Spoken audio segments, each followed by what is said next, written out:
Hi, guys. Welcome to the recap with Julie, where I dig into true crime, celebrity gossip, and news and more. I am going to be reading through journals today. So, trigger warning, they are extremely hard to hear. The journals were kept by Ruby Franke while she was staying at Jody Hildebrand's home in Utah. If you are not familiar with the story, check out my previous videos. It is horrific what those two women did to Ruby Franke's children. Basically, to sum it up, Ruby Franke kept two of her youngest children at Jody Hildebrand's home, and the two of them believed apparently that they were possessed, that they were evil, and that these two women needed to convert them and bring them to Jesus, basically. They fasted them, they restricted food and water, they abused and tortured them. And Ruby Franke kept journals all about it. So we are going to read through the journals today. Again, it is hard to listen to. I'm going to try and get through them. There were about 60 pages. I summed them up as best that I could. But basically, she kept track of everything that she did. So we're going to go through and read them. Thank you, everybody who has joined. And let's get started. All right.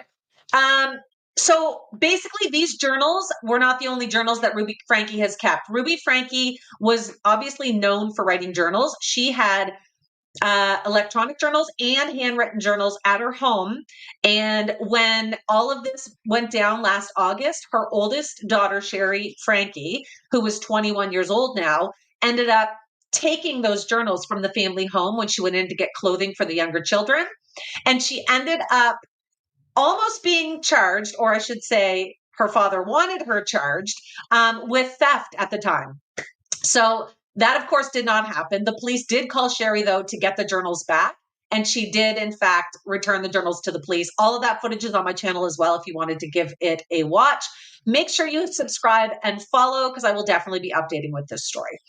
These journals that we have were taken from the search warrant that was done on Jody Hildebrand's when the children were located. This journal looks to be from about May of 2023 until August when the situation happened. She basically wrote down everything they did to the kids. She wrote down her thoughts and feelings, and kind of we get an idea of what was going on in their world at that time. So let's get into it. I will have to wear my cheater glasses in order to read most of my notes, but here we go. Basically, the first thing that she starts talking about, if you are familiar with the situation at all, you know that they were abusing the children by making them do kind of heavy labor in a way. One of the things they made the kids do was wall sits. And wall sits are when you put your back up against the wall and you get into a squat position and you hold it. It is extremely difficult. I can't even do it for a minute. I used to have to do these at the gym. They would make them do them for hours at a time and very little breaks. So the very first entry in this that she talks about, it's like an entire timeline that she's done. And the first thing that she talks about was on this day that the youngest son, who we're going to refer to as R, was refusing to do wall sits and says that he's done with it all. So she had been doing this for a while, and the entry in this journal is when he was basically starting to fight back. He was refusing to do these. And we see that throughout the journals that he stands up for himself and he fights back at times. And you can tell that these kids have fight in them, and hopefully it's going to do them well in the future and help them get through everything that these two horrible women did to them. So she starts out saying that he was refusing to do the wall sit and that he was done. So she made him stay outside. So she made him sleep outside on this day. And she also had him only come in to use the bathroom or shower. So for days, he was being made to stay outside. Now, this is all before he had attempted to run away the first time. So she thought it was safe to leave him out there. As you know, the August situation where he ran away was not the first time he had done that. He had attempted to run away in July, and we will go through that as well. She has that documented too. So at this point, she is keeping him outside, and she is making the youngest daughter, who was 9 at this time, and we're going to refer to her as E, making her work as well. And now at this point, she's refusing to work. She's screaming, and Ruby at this point has already shaved her hair off. As we get through the journal, you'll hear why she has done that. But she did this several times to the youngest daughter. we'll start with the 10th. So the entry on the 10th in Ruby's journal is actually her youngest son's birthday. So he is supposed to be turning 12 on that day. And she comments in there that he doesn't even know what the month is. So he doesn't know what his birthday is, and she completely ignores it. So you can imagine what that does to a 12-year-old. So she assumes that he doesn't know it's his birthday, and she just completely ignores it and doesn't acknowledge it at all. She says at one point, I never envisioned him being 12 and still pooping and peeing himself. And then she blames it on his satanic choices. Two things for this. The first, it does seem throughout the journals that he may be doing this to get back at his mother and Jody for what they're doing. And it is also a huge sign of trauma when a child reverts to having accidents in their pants again. And he, at this point, is 12 years old. So for him to have these accidents says so much. But I also do think it's his way of fighting back a little bit by doing this to her. You'll see as we get through why I think that. But she says that, again, he doesn't know what the month is, so they're not going to acknowledge his birthday. And she blames the bathroom incidences on their bad behavior. She says it's the satanic situation with them that is wrecking their bodily functions. She told R at this point that he emulates a snake. He slithers and sneaks around looking for opportunities when no one is watching. She calls him a compulsive liar in this entry and says that he has a cold, dead heart. And that's quoted right from her writing. She says he's always been able to get what he wants, and now that he can't, he's furious. So she thinks that is why he's fighting her and he's yelling and refusing to do work, is because he's always gotten what he wants, and now he's furious. Gonna back it up a little. It is absolute garbage, her saying that. He absolutely has not always gotten what he wanted. If you followed Ruby Franke's 8 Passengers vlog at all, or seen any of the footage, you will know that in a way she treated the 2 younger children worse than the rest. She was tough on Chad, the oldest, and, tough on all of them. But the 2 youngest, it almost seemed like she was withdrawn from them. They're the 2 at one point that she took Christmas from. So she had Christmas in her home. Santa came, they had gifts, but Santa didn't come to the 2 youngest children, and they had no gifts. And she said it was teaching them a lesson for how they behaved at school. She was always on them. She was always really hard on them. So it does, to me, and I think to a lot of people, seem like she treated them worse than the rest. And the middle 2 girls, through all of these journals, were involved in their lives, in the fact that they were at Jody Hildebrand's home at times, and they were back at the family home. They kind of went back and forth, but a lot of these entries will actually refer to the 2 middle girls. So they were there while their mother and Jody Hildebrand were doing this to their siblings. All right, let's continue. Ruby wants R and E basically to find God, and she wants them to start fasting, aka she's going to starve them, and praying to basically get rid of this possession. So she actually refers to them as being possessed. She thinks that the devil or Satan or demons are in her children, and in order to get these demonic possessions out, what they believe is heavy getting to God work, we'll call it. She thinks gardening, doing things outside, heavy lifting, stuff like that would help get rid of these demons. And one of the heavy lifting things was they would fill a box with books and make the children carry them up and down stairs for hours on end, or even for a full day carrying these boxes around. So this is their mentality. This is what they're thinking at this time. Like it's crazy. Again, she calls R a compulsive liar. She says that he told her he would rather have a glass of water than her as his mother. At this point, she is restricting food from them and restricting water. So at times when they're doing all this yard work outside, she won't let them have water. And if they're caught having this water, she freaks out and punishes them more. She says that E, so the youngest daughter, she says E manipulates her, and she won't scream like this when Jody's around. So she actually a few times in these journals comments that allegedly E, the youngest daughter, is better behaved for Jody than she is for Ruby. And it seems like she has these temper tantrums and things more often for Ruby. But again, kids always act out more for their mother. So we'll keep going here. She says that she wails and cries and hits her head on the tile floor whenever Ruby tries to talk to her or deal with her. This is a direct quote from the journal here from Ruby. She says, R was told to stand in the sun with his sun hat. He's defiant and tells me no. I tell him a couple more times, and it says that R is refusing, and she says, or should I say, the demon is refusing to stay in the shade. I push R into the sun, and he comes back. I keep doing this, and then this is hard, guys. I'm sorry, trigger warning for this part. She says that she hits him with or pokes him, with a cactus poker. She says, when I poke his back to get R in the sun, he doesn't even flinch. I poke him on the neck. He's in a trance or something and doesn't appear to feel anything. And this is a direct line from her journal of what she's doing to him. And she's convinced at this point that he doesn't feel this because of this demon that is in him. It continues on the next page. She says that this is her saying this to R.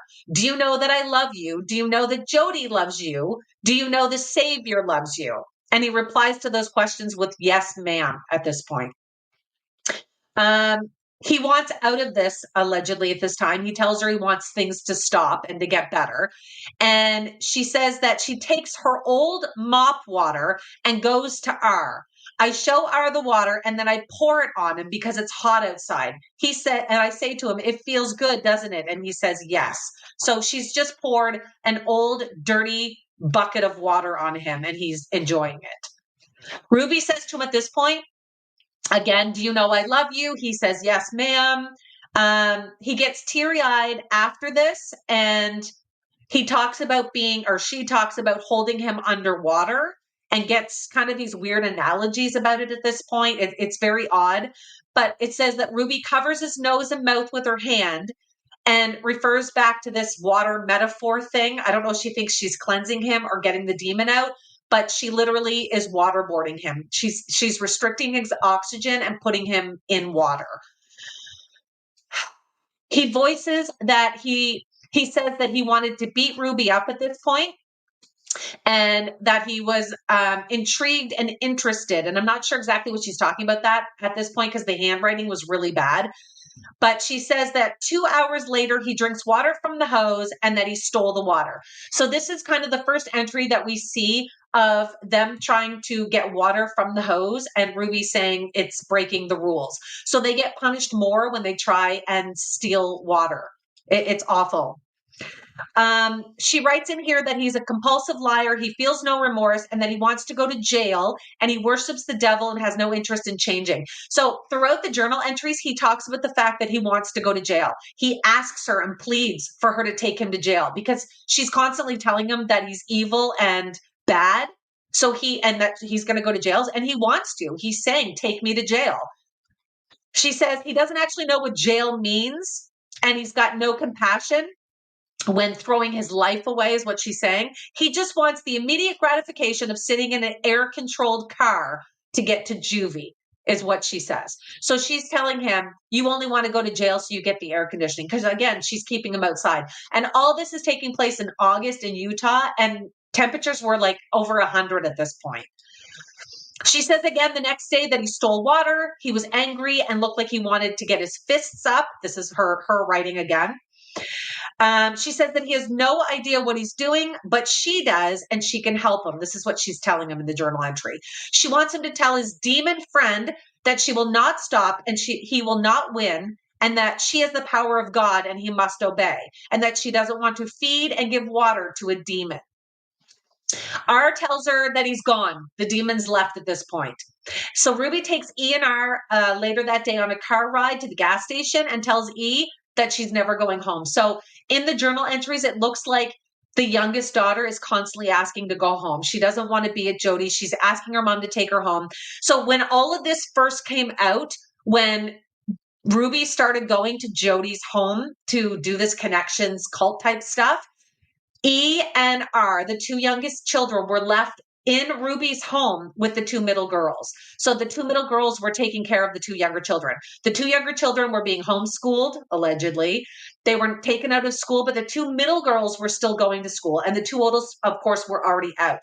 So this is what E wants. She wants to go back home and allegedly be with her two younger sisters and not these two and what they're doing to them.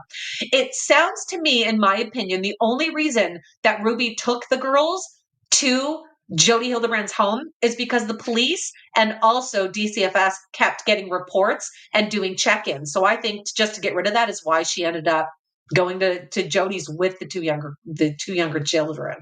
Anyway, let's continue. So at the gas station, she's telling E that she's never going to be able to go home. R is telling her that this demon is now gone, and that he's better. She actually shows E old pictures of her on a swing at her old home and says, like, you're never going back here, like almost like a form of torture. They stop to watch the sunset, and Ruby says at this point that she can become innocent through repentance. So this is what she's telling E. So E still has hope that she's going to get home if she becomes like a better girl, if she becomes more better behaved. R and E have been counting down the days, and Ruby, it sounds, didn't realize that. So she finds out at this point that R did know that it was his birthday the day before. So she knows now that he knew it was his birthday and she did nothing for him. E tells Ruby that she figures that they have been there around 8 weeks when she says she's been counting down the days. So they definitely knew how long they were there. And Ruby asks if she thinks that she's made any progress. And E tells her yes. And then at this point, Ruby says that she's delusional and she just continues to lie and manipulate, and she's made no progress. So she just shoots her down constantly. The next day, so Ruby takes the kids on a 4-hour car ride at this point. And she makes another kind of analogy at this point that makes no sense, something about a cow. It was ridiculous. I won't even bother sharing that. But she buys a pie on this day, and she tells the kids this pie is for Jody, and it's to thank her for all she's done for us. And she says in the journal at this point that R seems engaged in this conversation and that E is just being manipulative. And this is the day that E anticipates breaking her 2-day fast. So this is when we hear that she hasn't fed the youngest daughter in 2 days at this point.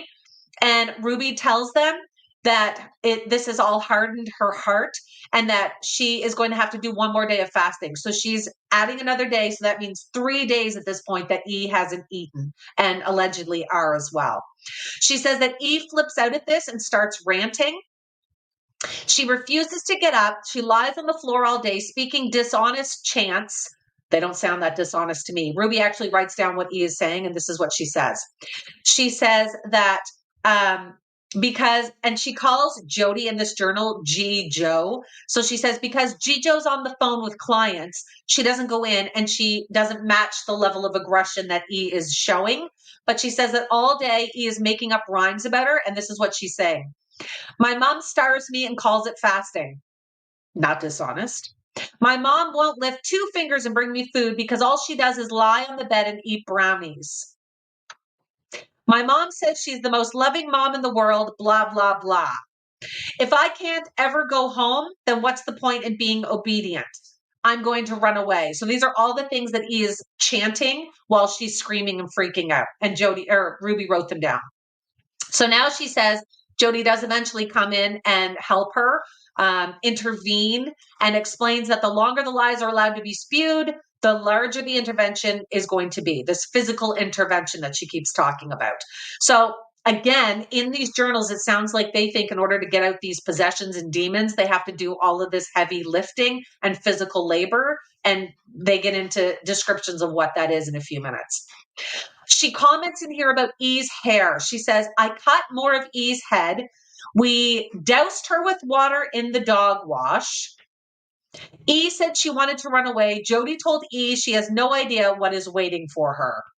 The next page is redacted. So we do get a lot of information from this, but there are big chunks that are still blacked out and redacted. We don't know what that was referring to or talking to. We can only assume, but parts of it are still redacted. So a whole page is redacted in this section. And then it continues on with Ruby revisiting something that R told her on the 11th, so a few days back, and saying that he needs to do all of this physical work in order to release the demon. On the morning of the 13th, R and E break their fast finally with different food, is what is said. So Ruby makes some other analogy at this point, talking about Satan and things, saying that something is strange and that R is full of piss and vinegar. She's mad at, R is full of piss and vinegar, and E is mad as a hornet, and she doesn't call the shots, is what Ruby's written down here. It's been about 90 minutes since R ate, and she says that he's being defiant again and that he defecated himself. And then she talks about what that looked like. She says that it was runny so that she knows he was lying and that he's had water. And so then she says that he admits that he had water 3 times the previous day. And when she talks about fasting, there's no water at points in this. And she says that he lies and feels no remorse and that he's cheating as well. So she looks at his accident that he had in his pants, and she says that she knows that he cheated because of this, that he had water, and then he admits it to her. She continues on saying that she's calling her children selfish, saying that they only desire to lie at this point and attack, and that they have no understanding of God's love for them. It goes on, guys. She explains that Jody's selling her property at this point. So in her journal entries, she talks about going to look for land and that she wants to take the children to this land that they're trying to find because they can't continue to do this in the home they're in. It's too close to neighbors. The neighbors can hear the children. They can see what they're making the children do. So they want this land for the kids to work. And it looks like they did find land. And I'll read that in the journal entry in a little bit and explain it more as we get going here. She explains Jody is selling her property. As you know from the trial, Jody was not able to sell her property. She was asking $5.3 million for this home, and she had a sanction put on her from the judge that she was not able to sell the home at a certain point. And then she was allowed, but she had to put money into a fund for reparation for the children. It was $100,000, I believe, at that point. So she's looking for property. And they want to have these certain cactuses on the property as well. And she feels that it has to happen extremely soon because of what they need to do with the children. Thank God they didn't get this property and that the children were rescued, because honestly, I don't think the kids would have made it. She says, this is a spiritual matter. I can't in good faith leave you with these 2 gremlins. And it sounds like this is coming from Jody. This is what Jody has said. I won't do that. These are God's children. And it says that their souls are on the line. So allegedly she was writing down what Jody had said to her. She says that Jody and Jay, so this is her referring about the 2 middle children. So Jay is one of the middle girls. They're going to look at property in Arizona on some road trip. So this is where they were trying to purchase land. We decided the escalation of the kids is not manageable here. And now R is sitting angry and defiant. E is lying on the floor. We will bring them in. R, this is the youngest son again, I will clean up out in the desert as he has pooped himself again. So she just basically takes them out and like hoses them off. He will then stand or sit on the patio, maybe shaded. Now I'll see him from the kitchen. So she's talking about the fact that she's going to leave him outside, but that she can watch him from the kitchen.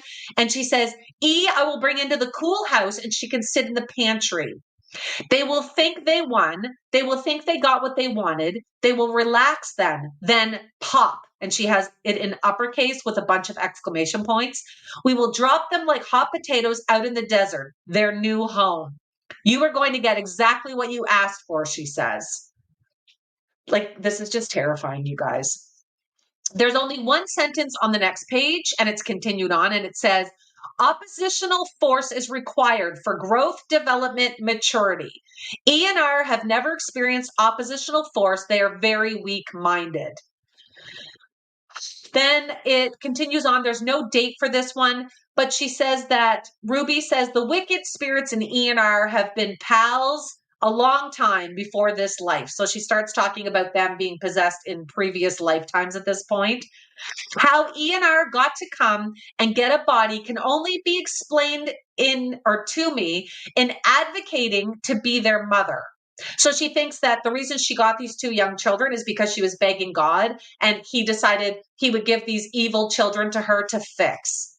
This is not a concealed statement. God knew I would take my responsibility to mother seriously. Jody volunteered to help. These two souls are very weak of mind. They are fools. He said that she would choose the devil over God at this point, and Ruby says that the disdain and hatred that she has for God is beyond her ability to describe. Ruby spends the rest of this page going on about boundaries and them being evil and needing to have truth and principles in their life. Like it's gibberish. It looks like this might be a continuation. There's no date for this one, but Ruby talks more about the scripture and physical activity that they need to do. And she says, if you can engage a weak-minded soul in a physical activity of obedience, you can begin to break the bonds Satan made with Satan made with the weak. Physically stop the acting out behaviors and begin physically doing good.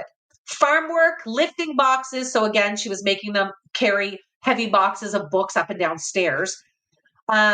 Exerting energy, exercising, jump rope, milking cows, weeding a garden, digging trenches. Satan cannot be where there is good. Begin doing and sweating for good, and you have heavy physical intensity that will capture their attention. She says that the hard labor doesn't work for E&R, however. So she's going on about how this is what you need to get rid of the demons. And the next breath, she's saying it doesn't work for her kids. So she says that it's got no meaning to them. And then she says that they need a property like this ranch they want to have in Arizona, that they can do more heavy labor and discipline them more on this property. She says they need natural outcomes. Later, she says that she asks R what he's thinking about, and he answers he was thinking about what he wants. She says now she gets into some food at this point. She says that he wants different foods. If you followed this case at all, you know that she was feeding them the same foods every day. When this was reported, we didn't know what that was, but it does list it in here, and I'll get into it in just a minute. But he also says he wants a soft bed. So she's been making him sleep on the floor. She asks R, why doesn't he ask Satan? And she says, why would you serve a God who has no power to give you your desires? That's dumb. And he doesn't answer. He had another episode with demons today. She gives herself to them. She agreed to stop being deceptive with her facial expressions and crying and whining. And then she underlines this part. Whining is the devil's voice. Whining is always a demon. After E did his stairs that day, so carrying the books up and down the stairs, the heavy boxes, she sat on a park bench looking at the mountains, and she was told to sit and be still and eat her dinner, allegedly, at this point.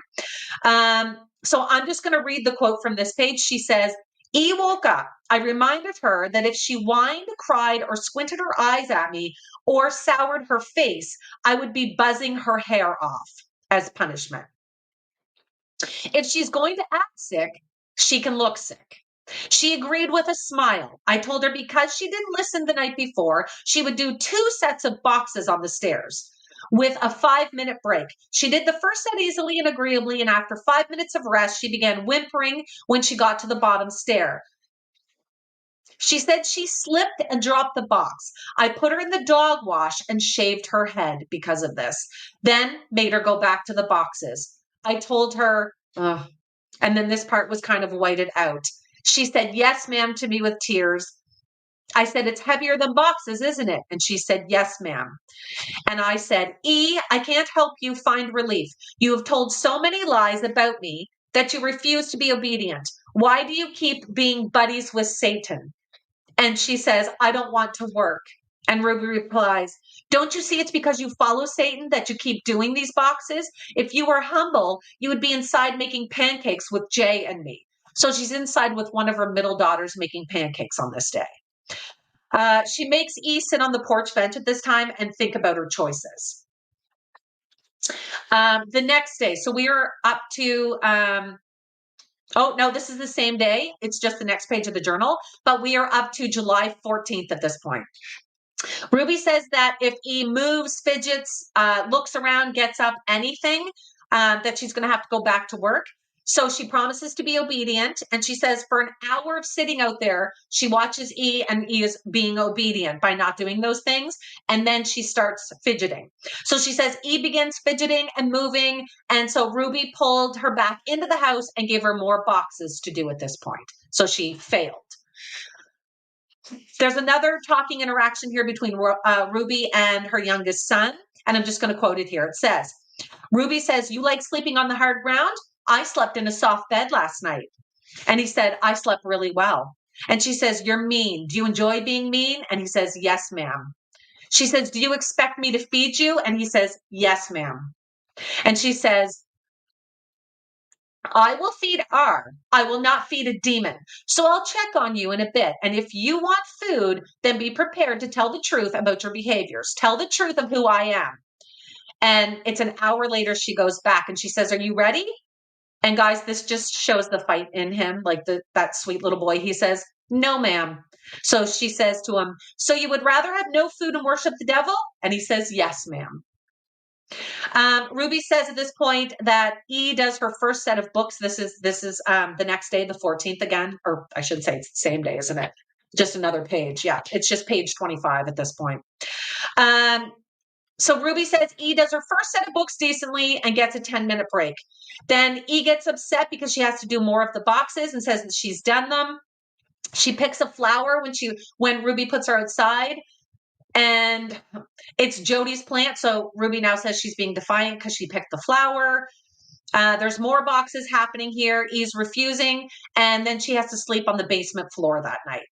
I'm just going to note at this point, I know a lot of people talked about the safe that they thought the children were in. There's no mention in any of the journals about the safe at this point. So I don't know if the safe was actually used by these women to restrain the kids. There were handcuffs and a rope found in there, but that's all. It's hard to tell, but there is no mention of the safe in these documents, in these journals. Ruby tells R to stand up and stop picking your nose, that both of the kids pick their nose until they bleed, and it's just a distraction for them. Ruby talks to R about Satan, and then she says that she wanted to give him dinner, and then she says she wanted to give it to him with chicken, but that he needs to acknowledge his behaviors, so she doesn't give him the chicken, and she says that she brings him a dinner of brown rice, beans, lentils, and water. So in other points in the journal, she's giving him the exact same meal, but she'll add chicken sometimes. That is all she will let them eat. It continues on, guys. She says that R then roasts her to hell at this point and says, "I would say thank you to you, but I wouldn't mean it." This is for the food. Ruby then takes his dinner away, and he tries to apologize, but she won't let him, and she won't let him eat it. She says, "When E was outside today, it was hot. She acted like she was dying. It was so pitiful. I told E the heat in hell is much hotter and God is going to burn the wicked. So either get used to it or start changing." She says in this entry too that Jody and Jay are looking for RV trailers. And again, this is the middle daughter. So she's in the picture and she is at Jody's home at this point. She says these kids have no idea the sacrifice is being made for them or Jesus' sacrifice that has already been made. This is the first time that we're going to hear about the first attempt that R, the youngest son, tried to run away. This is on July 15th. So she starts off and she says that God gave her a miracle through the night, allegedly, and that she went to bed at around 12:10 a.m., that E was on the floor next to her bed, and that R was sleeping outside. She had made him stay outside at this point. So she says she goes to bed around 12:10. E's on the floor. R's on the patio outside of her window. She says that she's shaking while writing this because it's such a revelation that God gave to her. She also mentions Pam Bodger in this writing. Pam Bodger, of course, was the one that had the two middle girls when all of this went down. She says at 2:45, she woke straight up out of a sleep and saw that R was gone. She couldn't see him on the patio. He left an arrangement of rocks, you guys, in a message. And she ran outside, woke up Jody, and says that the message was in pebbles. And he wrote, "Jail, I will call when I get there." out of rocks. So he has tried to literally walk to jail at 2 or 3 in the morning. They get in the car. She pleads to God at this point, saying they need a miracle. We need your help now, she's saying. And they end up finding him, unfortunately. Well, hopefully he may have gone to a neighbor's home if they hadn't have found him, but they find him. She said that he's shocked to see her, and he does get in the car willingly.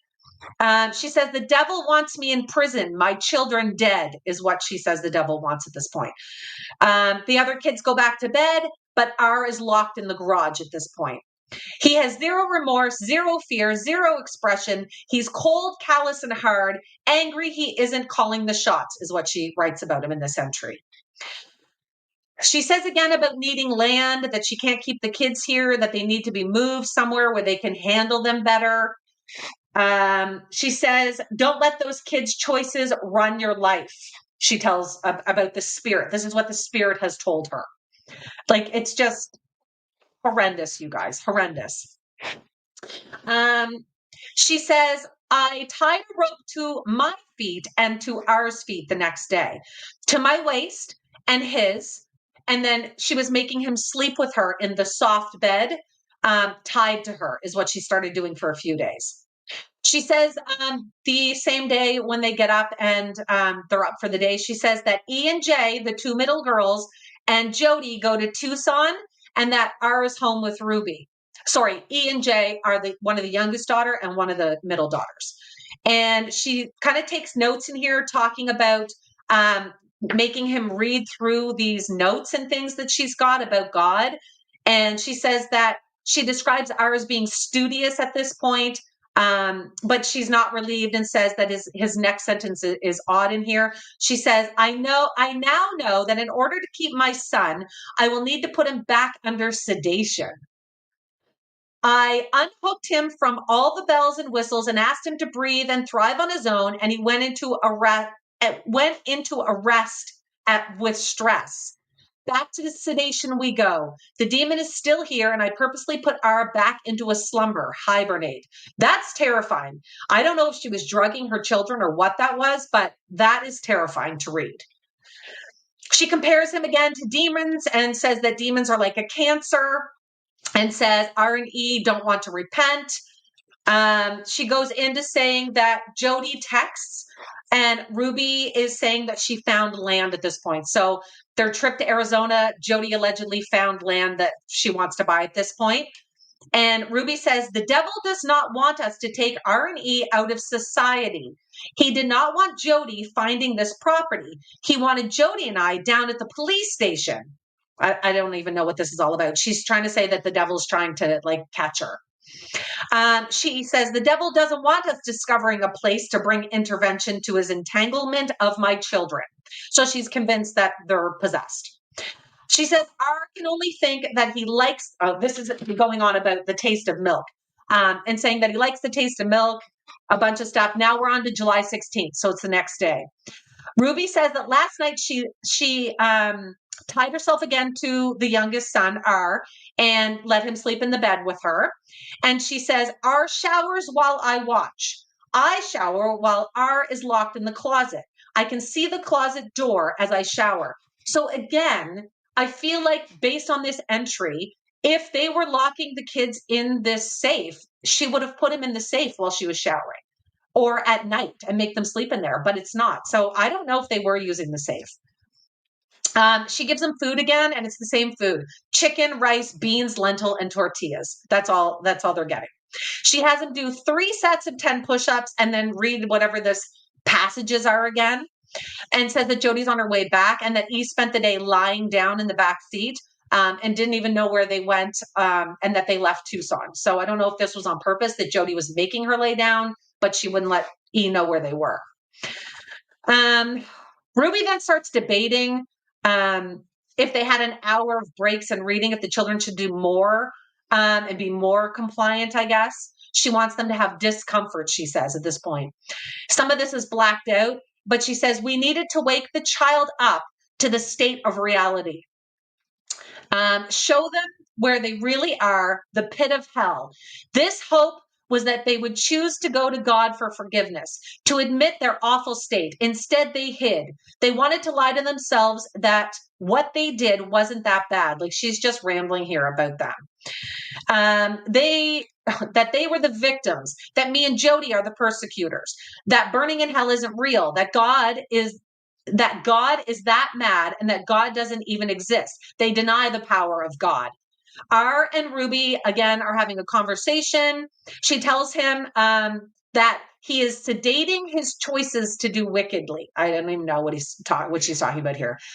He says he doesn't want it anymore. He says that he wants to like better himself and fix himself and get rid of the devil at this point. She says, if you really didn't want evil anymore, you would say, Mom, thanks for the book, but I want to do boxes today, or I want to stand with my choices. You won't do that, will you? And he says, no. She calls him weak-minded and an undisciplined brat at this point. Ruby writes a note to herself saying she never clearly saw the devil and wickedness until recently, and that she doesn't want to combat with him. Then we change and we're getting a little bit further into July, getting closer to August when all this took place. And a lot of this is redacted in here. Her sister Bonnie did a post just the other day and said that we only know a quarter of what happened, that the redacted parts and things like that, it sounds like the family may know what that was about, and that it's awful and way worse than we thought. Ruby starts off this entry by saying, to begin a separation from evil towards God, all the darkness needs to be exposed to light. And the body has to engage in all this good work that she talks about, like gardening and all this heavy labor that she's making the children do. She says a day of fasting and prayer is what the children need. My children have been spawns of Satan, she says. She says, I already a bit out of control, that R is defecating on himself, and that E is running around screaming, crying, and whining, and she believes this is all part of the devil, allegedly. Jody and Ruby take E out to the desert, and E refused to stay quiet and keep screaming. It seems they like to take her to the desert and make the kids do odd things. It's away from Jody's home, so neighbors can't see, is my guess. She says she went out in the heat barefoot. E still tried to run. She screamed for another family. She screamed for water, food, care, love. Oh, E, a manipulative ploy. You are loved. And then the rest is redacted in there. So again, E's in the desert right now. And she says, after some hours of E screaming and speaking nonsense, she laid in the road and quieted down. So we took her home. The next day, they take E and R outside barefoot to increase the discomfort. So this is when they start not letting them wear shoes and things like that when they go outside. And again, it's all about making them uncomfortable. They had to weed a cemetery at this point, and then it gets odd in this. Like, some woman sees them. Anyway, I'll read it. Ruby says that the kids began to mellow down. And she says R was looking for shade and cheating. So she wanted them in the sunlight. If you remember when they were found, their skin was extremely sunburnt, blisters. Their skin was like sloughing off. Like it was awful. So she says R starts getting into the hang of it and saying things like, I want to pull the weed out of my heart. What am I doing with my life? I don't want to live like this anymore. Ruby says that all children need to work and sweat in the sun and do acts of service for God. And then she says, yesterday, R was devious and put his head in the toilet. He said he was hot and wanted to cool off. Jody and I reflected how disgusting and deviant this was. It's a problem that R has no problem being gross. Like, he was dying of heat exhaustion, probably. Then we're back at the cemetery again. And Ruby is referring to herself in the third person, I think, in this. And she says that she takes E and R and J, so one of the daughters, the middle daughters, to the cemetery. The youngest were picking weeds and glass, and a truck pulls up and a woman's watching them and taking pictures. So she tells the kids to stay by her and keeps their faces hidden so they can't be photographed. The woman gets out and explains they're trespassing, and then says she goes bonkers, and the two of them start like arguing and fighting, it seems, like yelling at each other. And the woman says to leave the bags and just get off the land. And Ruby collects the kids. The woman's yelling at them saying they will grow. Oh, and yelling at the kids saying they'll grow up to be just like their mother, white and full of privilege.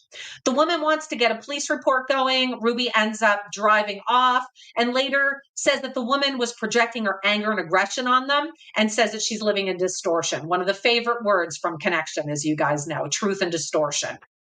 Now we move up to July 25th to August 1st time period. Ruby says at this point, again, this is all in the journals, guys. This is all written by Ruby that the police confiscated. Ruby says that she met a different woman, thanked them for cleaning the cemetery, allegedly, compares the kids to the devil and things again. Anyway, says that she's trying to teach her children and that this woman was praising her for it. Ruby says that R, is very unemotional. E is not so much. She's seeing and hearing evil. And I told her that she invited evil into her life. She said, because E created this, she can destroy it and send them away. Jody goes again to Tucson to look at this 500-acre property, I guess. And Ruby starts and says, E and R are both defined and unwilling to soften. E this week perpetually screamed outside. And they have neighbors, right? They wouldn't like this. Jody and I accommodated her and took her to Hellhole Road. Yes, there is such a road on your way to Las Vegas. She was to run on the dirt road. She ran for a bit and then started manipulating. I told her to run up an incline on a hillside, touch a tree, and return 100 yards max. She threw herself into a tree. Jody pulled her out, breaking her flip-flops. After an hour of E jumping in bushes, we get in the truck to find a cactus. This is when they start having E jump on cactuses. If you remember in Jody's plea deal, she admitted to that in that. E walked right up to the cactus and threw herself into the middle of it. It was unhuman. She acted like it didn't hurt her at all. She cuddled right in. I watched her press her foot up against a cactus ear. I watched with my mouth open. She is so numb. After being cozy with the cactus, E got up and spoke with Jody for about 10 minutes. E walked to the truck and I rolled down the window and E said, "May I have permission to speak?" Sorry, I just had to turn something off. And Ruby says, "Yes. Can I have another chance at running the hill?"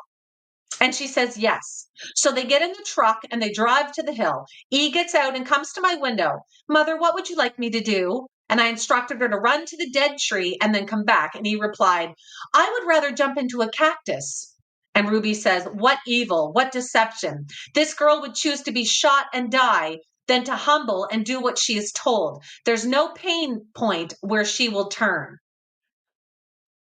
She then refers to the day as July 30th here. So it looks like we're kind of backtracking a little bit. And she says that she put E into the closet and contemplated what to do because she was screaming most of the day. She said, if she keeps screaming, she's not going to get water and she refuses to eat. Jody wakes up apparently from a dream at this point, and God tells her that they've done everything that they can to get E's attention. They go into this dream that Jody had. And she says that allegedly God says, don't continue the physical interventions, and that they'll only be bringing resentment. He's angry about her feet and that they have to dress her wounds. And Jody says that she'll do it. So this might be when the cayenne pepper and honey mixture came into play. Jody cleans Eve's feet with hydrogen peroxide so it doesn't sting. And then she says, "I witnessed Jody cleaning what didn't deserve to be cleaned." So Jody's cleaning Eve's wounds from the cactuses and walking on the road. And Jody's commenting that she doesn't deserve to have it done. Like it's nuts. Jody carried her back to the closet. Eve screamed and sulked and was given lunch. Ruby gave her water and read some scriptures at this point. Apparently it's the first time Eve was able to read, and it was scriptures. And then she says to her, "When you see God, he will judge you out of these books. Did you honor your mother? No. Did you keep his commandments? No. Did you repent? No. You were in big trouble. You better get really familiar with what's in here." And she says that R's feet at this point are swollen from standing for so long and that he's angry. Nobody cares. I told him he's acting like a man having a heart attack and gets his feelings hurt because nobody cares about the sliver that's in his finger. When your soul is dying, nobody cares about your feet. This is awful, you guys. These sections are from August 2nd to about the 6th of August. She says Jody's away again, I guess looking at the property. She goes on to say that basically she's making them do this work so that they're uncomfortable, so that the devil can leave them. One of the children standing outside watching the rain at this point. She says that another time here that R has used the washroom in his pants. And then she says, R's rage comes out as he can't have what he wants, which is to serve the devil. She says that she wants to dote on him, or he wants to dote on the devil, cuddle him, wants him to do all these things, feed me, hug me. Now she's saying this is what R wants Ruby to do. Feed me, hug me, be tender to me, shower me in praise and affection, and let me lie to you and abuse you. Today he rages for hours. And he actually says the F word at this to his mother. He says, F you. And she says he says it at least 50 times to her. I'm not going to lie anymore. I'm never going to change. Take me to jail. That's where I belong, is what R's yelling at this point. She continues on talking like this with the temper tantrums that the kids are having, and they're trying to fight back and deal with their mother. It's awful. Just awful, you guys. There is a lot of kind of stuff written in here about scripture and the demons again. It's unbelievable what she documented. I wish that she had to read this in court so that everyone had to hear, but I certainly hope that she has to read this when she goes up for parole. She says in this entry, she says, R becomes aggressive and destructive. He started banging and hitting doors. I went in and I kicked him. If you remember in the plea deal, she talks about this, you guys. She actually admitted to this because it's written in the journal. I tell him to knock this off. R continues to be destructive and violent. I put on a pair of boots. I went in and kicked him again. You want me to stop? What are you getting from Satan when he tells you to kick the door, huh? Nothing but more pain. You want me to help you? Yes? No? And Ruby says, you want me to feed you? And he says, yes. And he's screaming at her. She says, no. You want me to shower and provide for you? And he says, yes. She screams at him, no. You want to serve the devil and fight me and destroy all that I provide and then expect me to give to you? Go ask the devil to help you. Go ask the devil to feed you. And she says that she leaves him in the closet and she says, I get that you're rageful. I get that you're angry. You should be, but you've got to aim that anger in the correct direction. You keep aiming it at me. I'm trying to help you get your life back. Get angry and denounce Satan. And R starts calling Satan a big lying piece of baloney or something at this point. She says he continued raging and yelling and crying. I believed you. And what did you give me? Nothing but pain. So he's now allegedly like yelling at Satan and yelling at the devil.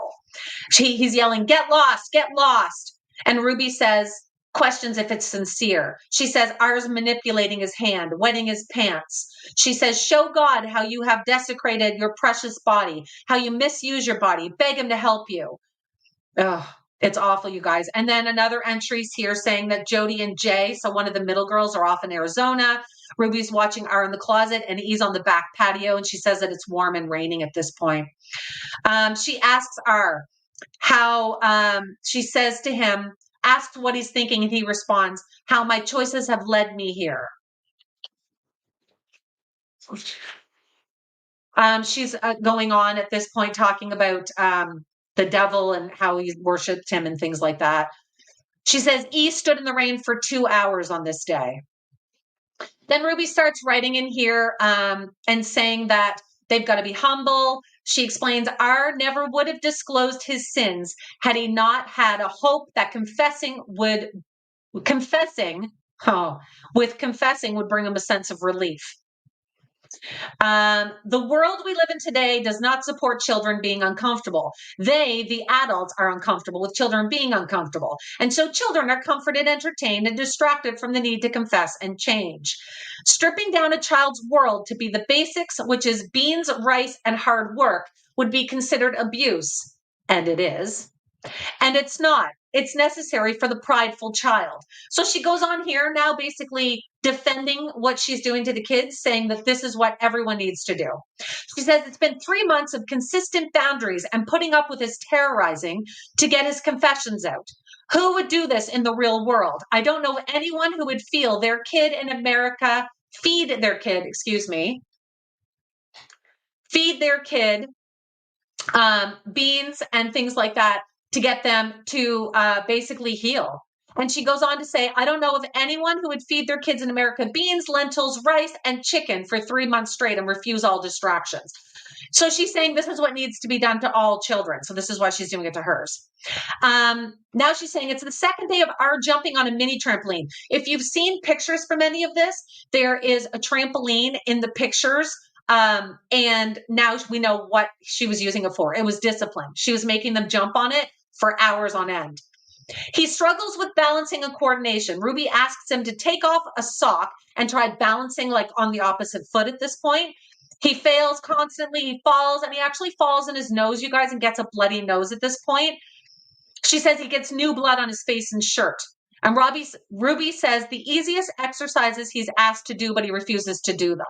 So she says the decrepit stature you would expect of a 90-year-old, he plays completely helpless. His body is full of evil, puffy infection, and he won't participate in the responsibility of flushing it out. Ours life meaning and purpose has been don't get caught. And now that he's caught, he wants to be done with life. He feels he has no meaning. And guys, there's more in that as well. It's awful hard to read. If you have seen it in your searches on the internet, it's handwritten, so it is difficult at times to read, but that is basically what is in her journal. And then, as you know, he escaped on August 30th. Thank God he escaped, because I don't think he was going to make it. But he did. He escaped, and they now have all of this evidence, and she's either going to be in prison for allegedly it's 4 to 60 years, but there's some sort of stipulation in Utah that they can't serve 60 years if they take consecutive sentences. So it's 4 to 30 years, and the parole board is going to be who decides. So I will definitely be following this. If you haven't yet, make sure you give my channel a follow, hit subscribe, and I will definitely be updating. Thank you to everybody for sitting through this as I read it. I think it gives a lot more insight as to what exactly was happening in that home when they had those 2 younger children.